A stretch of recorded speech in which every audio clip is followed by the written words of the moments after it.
Hi hello నమస్తే. ఈరోజు నేను ఒక చక్కటి స్టోరీతో వచ్చాను. చక్కటి కథ. ఇది కథ కూడా కాదు, మీకు ఇక్కడ సెర్చ్ చేసినా దొరకదండి. ఇది మాత్రం నిజం. ఒకవేళ ఈ కథ కనుక ఏ బుక్లో కానీ ఎక్కడ ఎవరైనా చెప్పినట్టు కానీ ఉంటే కనుక నేను మీకు 5000 రూపీస్ ఇస్తానండి. సీరియస్లీ, నిజంగా చెప్తున్నా. ఈ కథ కేవలం మా బాపు మీన్స్ నాన్న, మా నాన్న చెప్పారు. సో నా చిన్నప్పటి స్టోరీ అనమాట. ఇది మీతో షేర్ చేసుకుందామని ఈరోజు మీ ముందుకు వచ్చాను. ఏం లేదండి, ఇప్పటికీ కూడా పనికొస్తుంది. అది ఎప్పుడో జనరేషన్, నేను చిన్నగా ఉన్నప్పుడు అంటే దాదాపు ఇంకా అర్థం చేసుకోండి. ఏం లేదు, ఒక తండ్రి, 3 కొడుకులు. ఇంకా తల్లి చనిపోవడంతో ఆ పిల్లల్ని పెంచి పెద్ద చేసి చదివిపించి ఇంకా ఆస్తిపాస్తులన్నీ కూడా సరి సమానంగా పంచి ఇచ్చేస్తాడు 3 కొడుకులకి పెళ్లిళ్ళు చేసిన తర్వాత. ఇంకా ఆయనకంటూ 1 రూపాయి ఉంచుకోడు అనమాట. ఇంకా పిల్లలు చేసుకుంటారులే నాకెందుకో అన్నట్టుగా ఉన్న ఆస్తులన్నీ ఏమంటారు, పంపకాలు చేసేస్తారు, డివైడ్ చేసి ఇచ్చేస్తారు. ఇంకా అలాగా కొడుకులు పొలాలకు వెళ్తున్నారు, పనులు చేసుకుంటున్నారు. ఇంకా రాను ఏమైందంటే, కోడళ్ళు చిన్న కోడలు చూసుకుంటుందని, పెద్ద కోడలు చూసుకుంటుందని, మధ్యలో కోడలు ఇలాగా ఆయనకి చాయ్ తాగినవా అని అడిగేది లేదు, నీళ్ళు ఇచ్చిన నాదుడి లేదు, ఫుడ్ పెట్టడానికి భోజనం కూడా లేదు. అసలు రాను ఆయన మర్యాద తగ్గిపోతుంది. ఆయనను చూసుకోవటానికి కూడా అసలు ఏది లేదనమాట. ఇంకా ఆయన మానసికంగా చాలా బాధలో ఉన్నాడు. అసలు ఏం జరుగుతుంది, నాకంటూ తిన్నవా అని అడిగేవాడు లేరా, ఉన్న ఆస్తంతా వీళ్ళకి ఇచ్చాను కదా, ఏంది ఇప్పుడు నా పరిస్థితి ఏంది అని చెప్పి మానసికంగా లోపల ఆలోచించుకుంటూ బాధపడుకుంటూ కృషించిపోయి సరైన సమయానికి ఆహారం లేక ఇంకా మంచాన పడ్డాడనమాట. ఆయనని తీసుకెళ్ళి ఒక రూమ్లో వేసేసారు. అక్కడ కొన్ని రోజులకి చిన్ననాటి స్నేహితుడు వచ్చాడండి.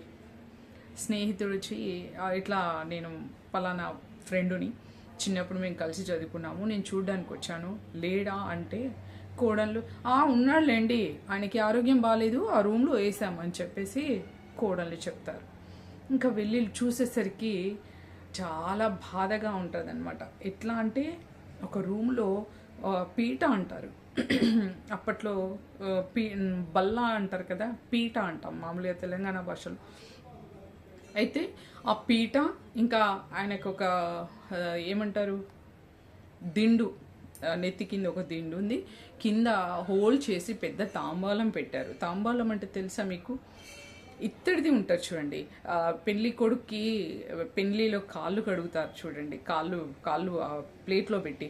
సో ఇత్తడి తాంబాలం ఉంటుంది అనమాట. అయితే చూసి గుర్తుపట్టి ఏడ్చేస్తాడు. ఏంటో ఇట్లా అయిపోయింది నీ పరిస్థితి, ఏంది ఇట్లా,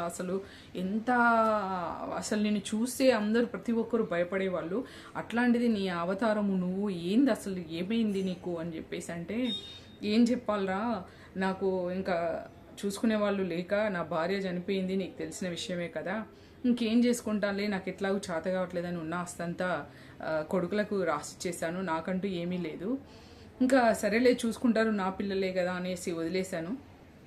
కానీ నేను అనుకున్నది ఒకటి, అయింది ఒకటి, ఇట్లా జరిగిందని చెప్పేసి అంతా చెప్పేస్తాడనమాట. ఎంత మూర్ఖంగా ప్రవర్తించవు, మరి నీకంటూ 1 రూపాయి పక్కకి వేసుకోవాలి కదా, మరి ఇప్పుడు ఏంటి నీ పరిస్థితి అంటే, ఏం చేయాలో నాకే అర్థం కావట్లేదు, ఇంకా కొన్ని రోజులైతే పోయేటట్టున్నా అని చెప్పేసి అంటే, సరే ఇప్పుడు నీ దగ్గర ఏముందంటే, ఏముందిరా ఈ తాంబాలం తప్ప ఇంకేం లేదు నా దగ్గర అని అంటాడనమాట. అప్పుడు ఆ స్నేహితుడు, ఆ తాంబాలం నాకు ఇయ్యో అంటే, ఏరా ఇది కూడా నువ్వు తీసుకుపోతావా, ఉన్నాయన్నీ పోయినాయి, లాస్ట్కి ఇది కూడా ఉంచావా అంటే, నువ్వైతే ఫస్ట్ ఇయ్యి అని చెప్పేసి అంటాడనమాట. సో ఆ తాంబాలం తీసుకొని ఆయన బయటకు వెళ్ళిపోతాడు, ఒక టవల్లో చుట్టుకొని బయటకు వెళ్ళిపోతాడు. వెళ్ళిపోయిన తర్వాత ఆ తాంబాలంని ఒక కంచర్ ఆయన అంటారు చూడండి, గిన్నెలు చేసే ఆయన దగ్గరికి వెళ్ళి అన్నీ ఆ పట్కారుతో బిల్లలు కట్ చేపిస్తాడనమాట. చిన్న కాయిన్స్ లాగా చేపించేసి ఒక ట్రంక్ పెట్టే చేసి దానికి ఒక పెద్ద కప్పతాళం అంటారు, అప్పట్లో పెద్ద తాళాలు ఉంటుండే, దానికి వేసేసి దాని కీసు జాగ్రత్తగా ఒక కీ చైన్ తయారు చేసుకొని దాన్ని టవాల్లో చుట్టుకొని మళ్ళీ ఫ్రెండ్ దగ్గరికి వస్తాడు. ఫ్రెండ్ దగ్గరికి వస్తుంటే కోడలు చూస్తుంటారు అనమాట, ఏమో తీసుకొస్తుండ్రు అనేసి వాళ్ళు అబ్జర్వ్ చేస్తుంటారు.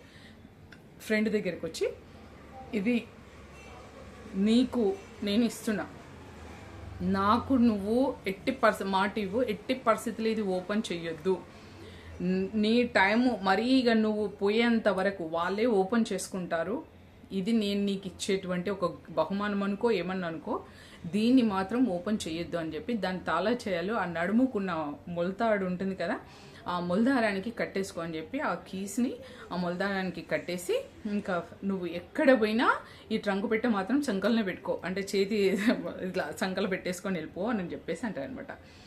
ఆయన ఇలా పెట్టేసుకొని తిరుగుతూనే ఉంటాడు ఎక్కడ పోయినా. ఇంకంటే ఫ్రెండ్ చెప్పేసి వెళ్ళిపోయిండు. ఇంకా వీళ్ళు ముగ్గురు కోడళ్ళు స్టార్ట్ చేస్తారనమాట గుసగుసలు. చిన్ననాటి ఫ్రెండ్ అంట, ఏమో ఇచ్చిండు, ఏమో అయిపోయింది, డబ్బులు ఉన్నట్టున్నాయి అని చెప్పేసి వాళ్ళ ప్లాన్ అనమాట. అంటే డబ్బులు ఉన్నట్టున్నాయి, చాలా ఏదో గోల్డ్ ఉన్నట్టున్నది అని చెప్పేసి వాళ్ళు స్టార్ట్ చేశారు. ఎట్లా అంటే ఎక్కడ లేని మర్యాద, ఇంకా చిన్న కోడల మీద పెద్ద కోడల మీద మధ్యలో కోడలు ఇక పోటీ మీద తెగ మర్యాదలు చేసేస్తున్నారు. ముసలాడికి ఇంకో 4 రోజులలో పోయేటోడు అన్నాడు, ఒక 10-15 ఏళ్ళు బతికేశాడనమాట. అంటే ఎనర్జీ, సంతోషమే సగం బలం అంటారు చూడండి. ఎంత ఆరోగ్యం, కోటి విద్యలు కోటి కోసమే అన్నట్టు, ఎంత సంపాదించినా ఎంత ఉన్నా కూడా నీకు సరైన టయానికి భోజనం లేకున్నా, ఆరోగ్యం కరెక్ట్ లేకపోయినా, నువ్వెంత సంపాదించుకున్నా తినకపోతే వేస్ట్, అవునా కదా? కాబట్టి స్నేహితం కోసం మాట్లాడితే ఇందులో ఇన్ఫర్మేషన్లు మీరు గ్రహించుకోవాలి. ఒకటి, స్నేహితుడు 10 మంది స్నేహితుల కంటే ఒక విలువైన స్నేహితుడు ఉంటే చాలు. మనకు ఆపదలో నేనున్నానంటూ భుజం తట్టేవాడే అసలైన ఫ్రెండ్. ఫ్రెండ్స్ అంటున్నారు. ఫ్రెండ్కి అర్థం తెలుసో లేదో నాకు తెలియదు, కానీ కొందరికి 100లలో ఉంటున్నారు. సో అలాంటివి కాదు, ఒక మంచి ఫ్రెండ్ ఉంటే చాలు. ఇక్కడ తండ్రి కొడుకులకు మధ్యలో జరిగిన సంవాదన అయితే కొన్ని రోజులకైనా తండ్రి చనిపోతాడనమాట. తండ్రి చనిపోయిన తర్వాత అన్ని కార్యక్రమాలు అయిపోతాయి. ఇంక అందరూ వచ్చేసి ఆగం ఆ ట్రంక్ పెట్టి ఓపెన్ చేస్తే అందులో ఏముంటాయి, ఇత్తడి బిళ్ళలు ఉంటాయి. అమ్మ ముసలోడా, ఇంత మోసం చేస్తావా, ఇంత చీట, ఇంత నా అమ్మో, ఇంత అది చూడు, నల్లి మొక్కపోడు, అది ఇది అని చెప్పేసి ఇంకా తిట్టడం స్టార్ట్ చేస్తే అప్పుడు కొడుకులు రియలైజ్ అయ్యి చంప పళ్ళను కొట్టేస్తాడు. మొద్దు మొహాలారా, ఉన్నదంతా మా డాడీ మా నాన్న మాకు ఇచ్చేసిండు, మేమేమో మా పని మీద మేము పోయినాం, మీరు చూసుకుంటున్నారు కదా అని చెప్పేసి మేము ఊకుంటే మా నాన్నని ఇంతవరకు తీసుకొస్తారా, ఎవరో స్నేహితుడు వచ్చి చేశాడు, మాకు బాగా బుద్ధి తెప్పించాడు, మిమ్మల్ని నమ్మి మేము ఇట్లా వదిలేస్తే మా నాన్న ప్రాణాలు ఇక్కడి వరకు వచ్చినాయా అని చెప్పేసి తిడతారనమాట. మీకు అర్థమైంది కదండి? తల్లిదండ్రులు గ్రహించవలసింది ఏంటంటే, ఈరోజు త్యాగం చాలా చేస్తున్నాం మనం. పిల్లలు బాగుండాలని మరీ అతి సుకుమారం చేస్తున్నాం. ఒకటి గుర్తుపెట్టుకోండి, మీకంటూ ఒకటి పక్కకు పెట్టుకోండి, పిల్లలకి చెయ్యండి. 90% పిల్లలకి వేసినా అట్లీస్ట్ 10% అన్నా మీ పక్కన పెట్టుకోండి. లేదంటే వృద్ధాశ్రమమా లేకపోతే అనాథ శైవమా లాగా మిగులుతుంది. ఇది రియల్ స్టోరీ అండి. ఇది మా నాన్న చెప్పినటువంటిది. బాగా ఏడుపు వస్తుంది. సో నేను చెప్పింది మీరు గుర్తుపెట్టుకొని ఒక మెసేజా ఇన్ఫర్మేషనా ఏమనుకుంటారో నాకు తెలియదు, కానీ జాగ్రత్త పడతారని చెప్తున్నాను. Thank you.